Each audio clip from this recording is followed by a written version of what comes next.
Cameron's been asked to analyze Desert Bus as he would on Talking Simulator. Oh, okay. Do you need a person to chat with, like, or do you just want to do it on your own? I can just do the. I can spit from my head. Sweet.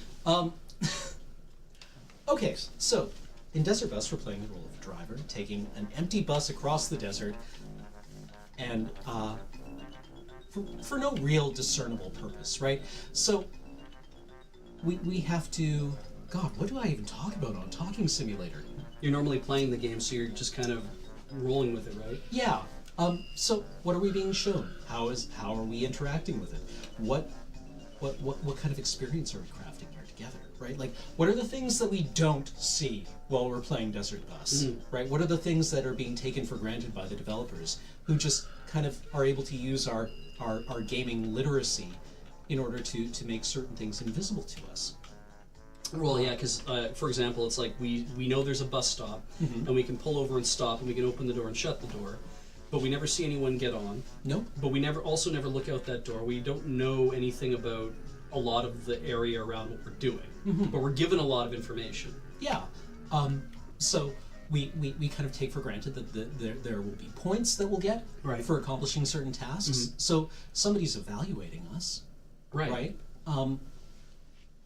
But what the entire purpose of this game was in order to create the ultimate simulated experience, because Penn and Teller said when they made these games made this game in particular, that it was in response to like a moral panic in the United States about very realistic video games training children to be violent. Right.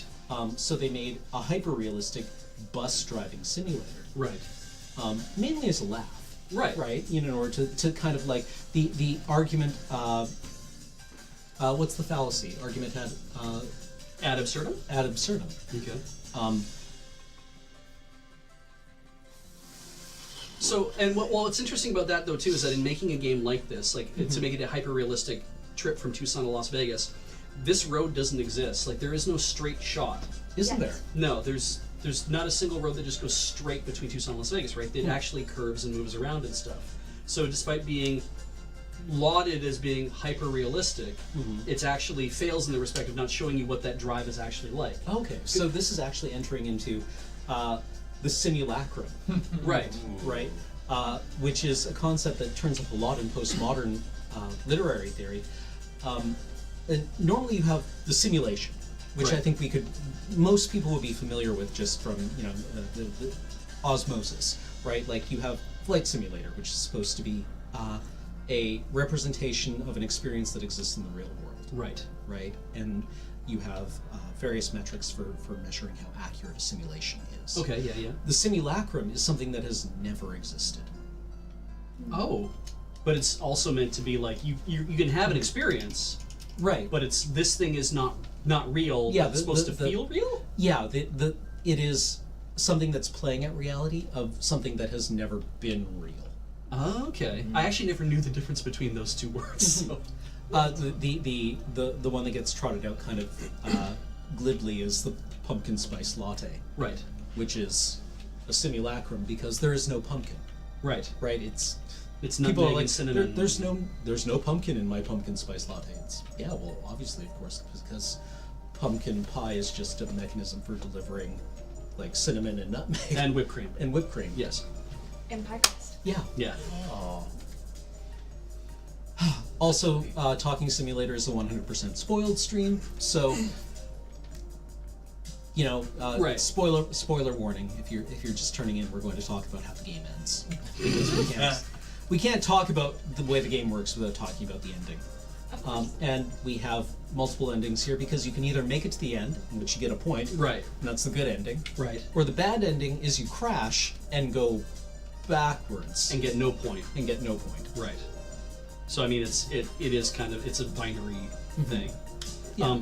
So then the other question I want to ask to go along with this, because they didn't ask this, but now I'm curious. That's Desert Bus. Is there anything about Desert Bus for Hope, like anything that you would say how you would analyze Desert Bus for Hope on Talking Simulator? Ooh. Well, then we would have to think of this entire experience. Yeah. As a game. So who is playing the game? Right. And I mean, I guess the obvious answer, the first go-to answer would be, if we are the game, then chat is the player. Right. And chat plays the game by first and foremost by submitting challenges, but they also experience the game by posting in chat and letting us know they're there, because we don't see that they're there. We call them chat. Right. So they're you don't see it, Right. chat, but we see you as chat. So- That's why we're called chat. It's not just a clever name. So here's a question I have then. Is Desert Bus for Hope a pay-to-win game? Or is it an example of loot crating? In The sense- MTX? What is the failure state, though? What would be our Games don't really require a fail state, Yeah. right? Like that argument got trotted out a few years ago. Really, people decided that in order to be a real video game, it needed to have a fail state, which is dumb, right? Yeah. Yeah. Like that's bad. Nice. Like Dark Souls doesn't have a fail state. Pokemon doesn't have a fail state. No, there are lots of like broadly agreed upon games that, like, with very vocal communities that don't actually have fail states, right? Where you can't actually get into a position where the game is unwinnable. So I kind of broadly reject the idea of a fail state. I think it's an interesting idea, but I don't think it's a useful criterion for determining what's a game. Would you say that, because we of course are mentioning chat, and chat's something that we interact with, because we see there, we see the challenges, we get to accept what challenges we do or what challenges we don't do, which are then also things that's like, regardless of how well we perform the challenge, if we accept a challenge, we perform it, we mark it as done, and then we hope that, donations come in, we hope the donations come in. But there is an audience beyond chat. We talk about chat, and I think whenever we say chat, we always mean audience in the larger sense. The people who are not in chat at the moment are technically members of chat. Once a member of chat, always a member of chat. Yeah. And if you're involved, and you have like a donor account, or you're submitting challenges, doing whatever, you might not necessarily be watching when the stuff is happening, which also means that you're kind of accepting on faith that we have done the thing. In as much as then the Video Strike team, and big ups to the Video Strike team, getting involved by saying, hey, we have a sample of the thing that challenge was. So, Right. is the VST a Let's Play? I mean, Wow! we have a lot of people kind of making their own content, right? Maybe Desert Bus for Hope is kind of a sandbox game. But like, going back to the idea of like microtransactions or loot crates, that doesn't really scan, I think, because usually a loot crate is something that gives you an additional mechanism for playing the game, right? Whether it's like a skin that is some kind of like swag, or whether it's like unlocking a weird playable character that might give you certain situational advantages. I would posit that because of the way Desert Bus works, which is they keep giving us money and we continue doing this, that maybe it's just a subscription service. Or like an old arcade machine. Yeah, You just yeah. keep eating the quarters. Did anyone ever play that like attack helicopter game where you would Yeah. actually sit in it and you would have like the collective and then there's the collective and the one that controls. You had two control sticks, and then it had your actual life bar was a fuel gauge that just went down.